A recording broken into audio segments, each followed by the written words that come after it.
حضرت ابو عبداللہ عثمان بن ابی العاص رضی اللہ تعالی عنہ سے مروی ہے کہ انہوں نے حضور صلی اللہ علیہ وسلم کی خدمت میں شکایت کی کہ وہ جسم میں درد محسوس کرتے ہیں۔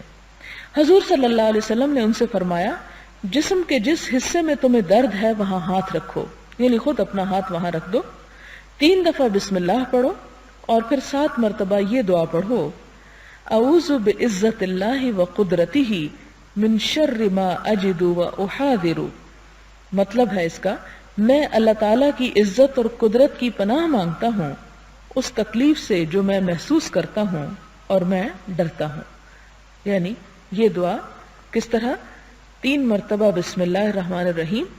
اور پھر 7 مرتبہ یہ دعا پڑھی جائے تو اللہ تعالیٰ کے فضل سے شفا ہوگی۔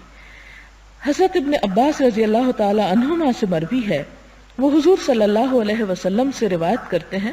کہ آپ نے فرمایا، جو شخص کسی ایسے مریض کی بیمار پرسی کرے جس کی موت کا ابھی وقت نہ آیا ہو اور اس کے پاس 7 مرتبہ یہ پڑھے، عربی عبارت ہے اسأل اللہ العظیم رب العرش العظیم ان یشفیک، مطلب یہ ہے کہ میں عظیم خدا سے جو عرش عظیم کا مالک ہے سوال کرتا ہوں کہ وہ تجھے شفا عطا فرمائے، تو اللہ تعالیٰ اس مریض کو اس مرض سے نجات عطا فرما دیتا ہے، یعنی اگر موت نہ لکھی ہو تو شفا ہو جائے گی۔